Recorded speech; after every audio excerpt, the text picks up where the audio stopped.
The trial for the events of December 1984 will come in the fall of 1986.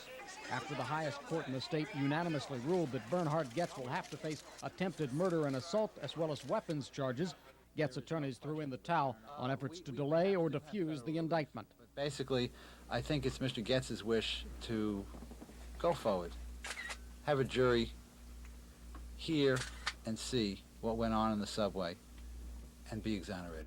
Today's appeals court ruling goes far beyond simply reinstating charges that had been dropped by the lower courts.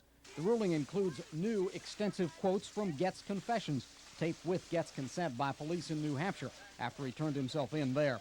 Goetz, according to his own statements at the time, decided to, quote, murder the four youths, to hurt them, to make them suffer as much as possible, before any of the youths made any threatening moves. In fact, said Goetz in his statement, he made the decision on who to shoot first, while Troy Canty, one of the four youths shot on the subway train, had a smile on his face after Canty had asked Goetz for $5.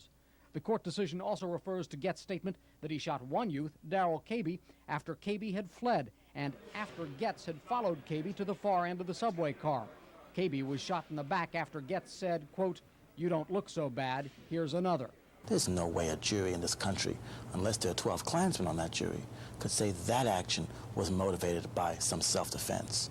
After surrendering, Goetz is said to have told police, "If I was a little more under self-control, I would have put the barrel against Cabey's forehead and fired.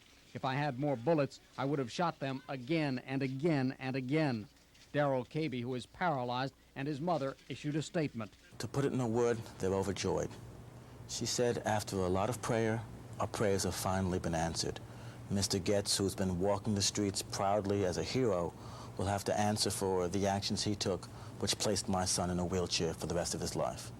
District Attorney Robert Morgenthau has been criticized for early legal bobbling of the Goetz case, but today he told reporters this victory on narrow legal grounds means that testimony of the four shooting victims, three of whom have been convicted of felonies since the incident, will not decide the Goetz case. Goetz's own statements, together with the testimony of the passengers, clearly support the elements of the crime charged and provide ample basis for concluding that a trial of this matter is needed to determine whether Goetz could have reasonably believed that he was about to be robbed or seriously injured, and whether it was reasonably necessary for him to shoot four youths to avert any such threat. I mean, what they're saying there is that the testimony of Canty and Ramsher was not necessary in order to obtain an indictment. There is still one legal issue that could result in the dismissal of most of the charges against Goetz. That the issue of whether there should have been a second grand jury in this case. Goetz's attorneys say there should not have been. But that's what's called an appeals issue.